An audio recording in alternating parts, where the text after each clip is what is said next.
how we talked so much about Dane and Barion all year, to see what they did on Saturday. How big is that just for the confidence, I guess, moving forward? Yeah, no, they're starting to play with some confidence, and that's, everyone seemed, concerned and worried about their performances up till then, and I was not. I knew that was in them the whole time, and it was good to finally, show it out, and that's what I see every day in practice, and it finally, just something clicked.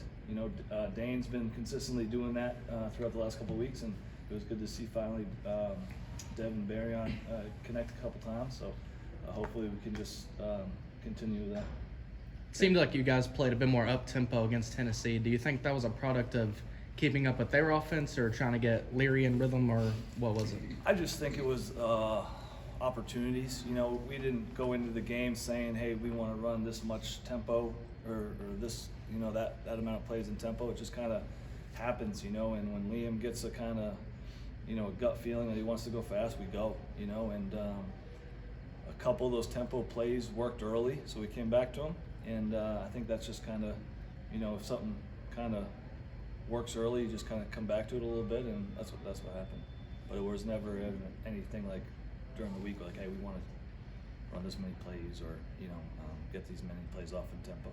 Coach, 8 guys got the ball on Saturday, and it's been a struggle all year to kind of get them in the game. How nice was it to see your offense spread the ball around? It was great. A lot of the guys, and again, like I said, like we see it every day in practice.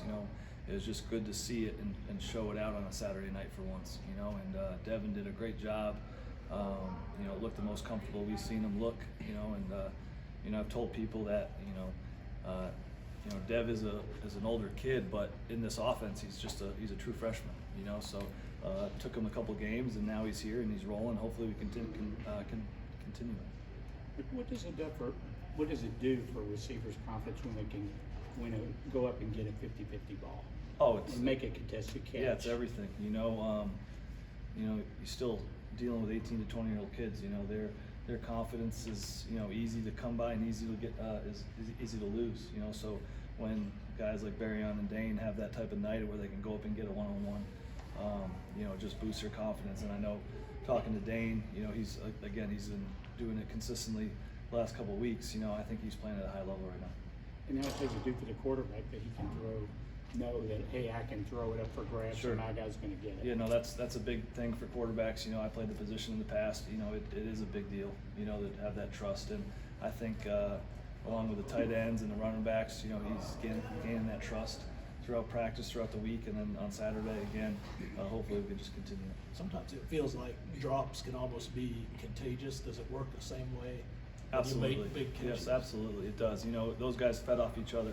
You turn the tape on, it doesn't matter who it was. You look at the sideline.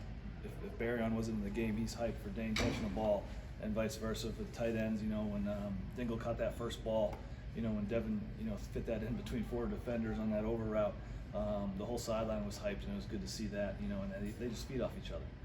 Coach, going back to the beginning of the year, when it comes to running routes with precision, how much better is your group as a whole now compared to then? I think we're slowly getting better each week. We do a great job during the week of not forgetting our fundamentals.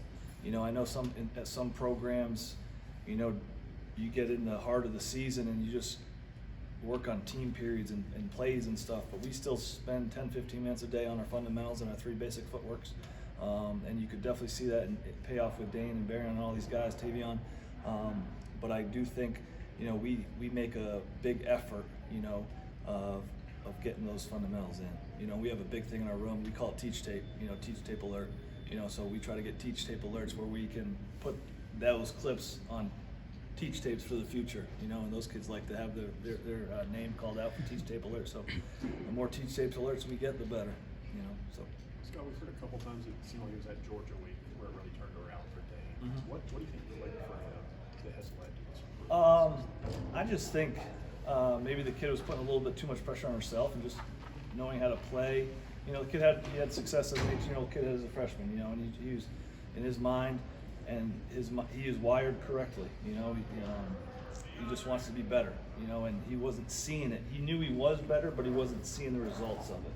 So we kind of just had to talk with him, Liam and I, about the process over results, and he came. We had a pretty good talk, and came back the next day, and you kind of saw it click, and he came out not a different kid, but a more focused kid and ready to go. And ever since that day, he's been doing this every day, and you see it on the field, off the field, in the meetings, at practice, everywhere. So it's really paying off for him. Liam described Mississippi State's defense as a pain in the butt. How's it a pain in the I butt for second the that. receivers? Well, run game wise, there's we have rules in our run game that tell us to block certain people, and in most defenses those people don't change, and in this defense it can, and it will change every play. I heard Liam mention before, Jet Johnson, the Mike Backer 44. Well, sometimes he aligns at nickel, and usually I would tell our guys we never block Mike Backers, but this week we're gonna have to go block him sometimes. And then they play with these 3 high safety looks where any of them can jump down at any time, and we got to be alert for that and be able to block that buzz safety. So in the run game, it's like that, and then in the pass game, these corners are 6'3", 6'2", 6'3", 200 pounds. They're long, and they can get hands on you, and they're physical, and they play a bunch of man. So we're gonna have to work on this week getting those hands off us and run some routes, not let them hold us, and disrupt our routes, and because everything with us is based off of timing and rhythm. So those 2 big things in the run and pass game we're gonna have to work extra hard at this week. How beneficial has this year been for the young guys like Shamar and Ardell that have kind of gotten to watch the ebbs and flows of the receiver life in the SEC, and Sure. How are those 2 guys progressing? They're doing good. We every week, even like this today, we keep them after practice because they're over on the scout team, doing a great job over there. But they are, we get them after practice, so I don't miss that. Like you're talking about the fundamental piece, we spend 10 to 15 minutes with them after practice to hit the same fundamental piece we did with our older guys with them. So we're not trying to leave those guys behind. We're trying to progress them and get those fundamentally sound and have them be ready for the sprint. All right, thanks, Coach. Thank you.